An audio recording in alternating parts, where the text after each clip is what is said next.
अस्सलामुअलैकुम टू आल संगात, क्या हाल है जनाब? ठीक ठाक हो? उम्मीद करें सारे भिरा ठीक ठाक हो सन। अल्लाह पाक सारे भिरावां दे माल जान इज़्ज़त आबरू हर शे दी हिफाजत फरमाए ते अल्लाह पाक सारे मुसलमानां दियां बच्चियां दे नसीब अच्छे फरमाए। अज दा मार्का माशाअल्लाह सादा मौजू है कि किस किस्म दी भेड़ खरीदी वञे, किस किस्म दा जानवर खरीद के फार्मिंग की वञे। तां असां भी अल्हम्दुलिल्लाह एक कल शाम टाइम एक जानवर परचेज करके आंदा है, ਤਾਂ ਇਨਸ਼ਾਅੱਲਾ ਉਸ ਦੀ ਵੀਡੀਓ ਵੀ ਤੁਹਾਨੂੰ ਦਿਖਾਵੈਸੂੰ और उस दी बायोडेटा जोड़ा उसी तो वह भी तुहानू दसैसूँ और उसकी जी प्राइज़ है तो वह भी इनशाअल्लाह तुहानू दसैसूँ। सादा वीडियो बनाने का मकसद यह है कि जेड़े भरा सादे शौक करना चाहते हैं या करेंदे पैन तो उन्होंने जानवर खरीदण दे विच इनफॉर्मेशन मिल वञे।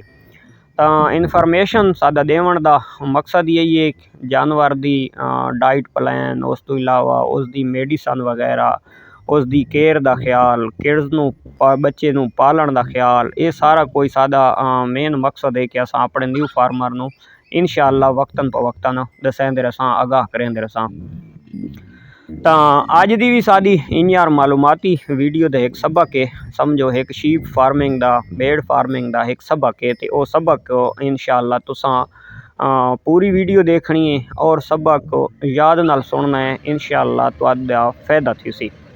तो काफ़ी सारे दोस्त सानू मैसेज भी करें, मालूमात भी गिने ये वो किस किस्म का जानवर गिनना चाहिए और कितने अरसे तक ये दूध देनियां, दूध देती रहती हैं और कितने अरसे तो बाद वत प्रैगनेंट थी और कितने महीने सूंदी है। तो इंशाअल्लाह ये सारी तुहानू आगाही देने।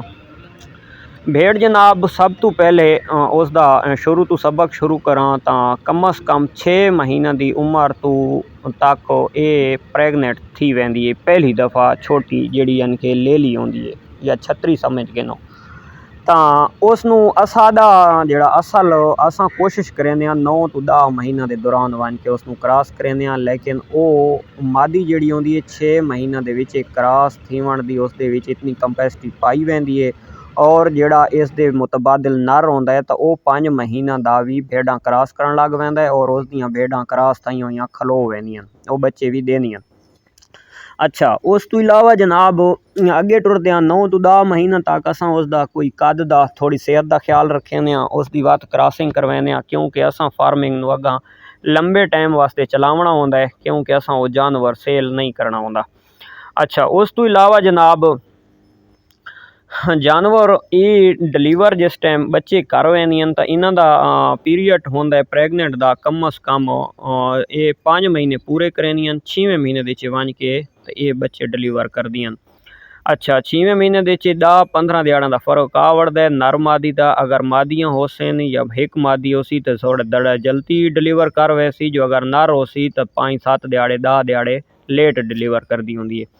अच्छा, उस तो अगे चलते हैं जनाब, भेड़ सू वैंदी है तो उस तो बाद भेड़ दे विच तकरीबन कंपैसिटी ये क्रॉसिंग दे जानवर दे विच पाई वैंदी है। जिहड़ा क्रॉसिंग जानवर होंदा है कजली दे विच, थली दे विच, लोही दे विच या जैकबाबादी दी च कोई भी ये देसी जानवर दे च क्रॉस है इंपोर्टेड, यानी कि इंपोर्टेड तो साडे पाकिस्तान दे विच कन्ना दे विच अच्छी ब्रीड जिहड़ी है, महंगी ब्रीड जिहड़ी है तो वो कजली है, सरगोदे दी ब्रीड है।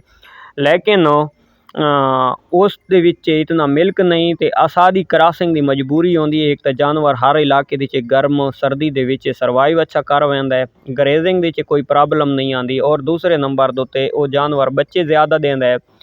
बच्चे देवन दी ओदी अपनी ज़्यादा टाइम तक बच्चे देवन दी उस कंपैसिटी पाई वैंदी है और मेन मकसद है उस मिल्क की कंपैसिटी इतनी पाई वैंदी है कि 2 बच्चों तक वो आप पाल सकता है। इस वजह तो असां उसनू क्रॉसिंग वाले पास जानवर नू खड़ेने। तो जानवर जनाब जल्दी तो जल्दी ज़्यादा वो तकरीबन 40 दिहाड़े दे विच यानी कि 1.25 महीने दे विच वो जानवर वत प्रैगनेंट थी वैंदा है। तो बकरी जड़ा फार्मिंग करेंदा पे, गोट फार्मिंग करेंदा पे तो उसनू तकरीबन 16 महीना के दौरान दे विच 2 दफ़ा बच्चे लैण वास्ते उसनू मेडिसन वाले पासे वजना पौंदा है। उस तो इलावा उस दी डाइट प्लान का बहुत ज़्यादा ख्याल रखना पौंदा है, उसनू वंडा वगैरह देवना पौंदा है, अच्छी खुराक देवनी पौंदी है, तां वो जानवर हीट तो आंदा है और तां वो प्रैगनेंट थींदा है।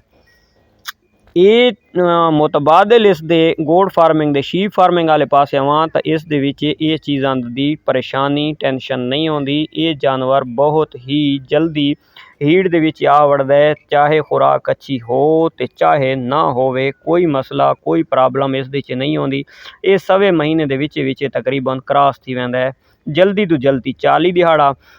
अगर बहु कमज़ोर होवे ब्रीडर न होवे या कोई मौसम की चेंजिंग का मसला होवे जानवर कमज़ोर हो वने तो वो ज़्यादा तो ज़्यादा लेट वाले पासे वेंदा है, तो वो वेंदा है 90 दिन। 90 दिन ਦੇ ਵਿੱਚ ਵਤ ਵੀ ਉਹ ਕਰਾਸ थी वेंदा है। लेकिन ਉਹਦੇ ਵਿੱਚ ਪਰੇਸ਼ਾਨੀ ਇਹ ਹੁੰਦੀ है कि वो जानवर वास्ते तुहाडे कोल ब्रीडर नहीं है, जानवर तुहाडा बहुत वीक हो गया है या ऐसा कोई मसला बने तो वेंदा है दूर, नहीं तो 40 दिहाड़े के अंदर अंदर ये अल्हम्दुलिल्लाह क्रॉस थी वेंदियां। और ये बहुत ज़्यादा लेट थी वन तो 15 to 16 महीनों के अंदर अंदर इंशाअल्लाह दूसरी दफ़ा डिलीवर कर देंदियां। तो ये जनाब हाई चाहे बच्चा एक देवे तो चाहे दो देवे, ये मेरे करीम ज़्यादा काम है ना। ये असा नहीं कि लाजमी कि शीप वही होंगी है कि जी दो दो बच्चे देवे, इस दे उत्ते असा कंप्रोमाइज़ न कर सा कहने नाल, यानी कि इस गल दे असा इस सवाल दे राइट कोना समझ सा, क्योंकि इस दे सादा यकीन सिर्फ अल्लाह दे कि अल्लाह जो चाहे वो कर सकता है, चाहे जिसे एक बच्चा दे चाहे जिसे दो बच्चे दे। सादी कोशिश होंदी है, सादी मेहनत होंदी है, ते सादे नसीब लिखण वाला ही अल्लाह है, ते सादे नूं फल लावण वाला भी अल्लाह है। अच्छा असा इस चीज़ उत्ते कैल हाँ और अल्हम्दुलिल्लाह कैल रसां, और जितने सादे फार्म दे जानवर हैं असा ये करके कोनी जानवर परचेज़ किया होया। अल्हम्दुलिल्लाह 18-20 जानवर मौजूद हैं। असा कोई जानवर ऐसा नहीं परचेज़ किया कि पिछू दी ब्लड लाइन दो बच्चा ली। ये सवाल का जवाब क्लियर करना साडी मजबूरी आई कि काफ़ी सारे दोस्त सानू मैसेज करें कि भाई सानू शीप वो चाहिए, सानू भेड़ वो चाहिए जी 2 बच्चे देवे या 2 बच्चों वाली ब्लड लाइन होवे, या असा 2 बच्चों वाली भी लैनी है। तो मैं काफ़ी वीडियो के अगे भी जिक्र कर गया कि मेरे को मौजूद हैं जिन्हों के पिछू नस्ल के भी 2-2 बच्चे कौन हैं, लेकिन उन्हें 2-2 बच्चे डिलीवर किए हैं। तो ये सवाल का जवाब मेरे को कोनी, तुसां आसू पासू जो सुना है ये मुनासिब नहीं सुना, अच्छा नहीं सुना, ये तुसां गलत ही सुना है।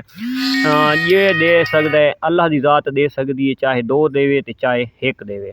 अच्छा दूसरे नंबर दो ते जनाब ये जानवर असा माशाल्लाह परचेज़ किया है, इसकी ब्लड लाइन पिछू बहुत अच्छी है, 1 ते चाहे 2 देवे इस नो प्रॉब्लम नो टेंशन। हुण जानवर दी तुसां कन्ना दी लेंथ माशाल्लाह चेक करो, बहुत ज़बरदस्त, बरीकियां बहुत खूबसूरत, फेस ज़बरदस्त, प्रेगनेंट है, सूवण दे उत्ते तैयार है, ते पूछल माशाल्लाह लंबा, फेस भी ज़बरदस्त है, और मूँह दे विच टोटली ओनली 4 दांत है।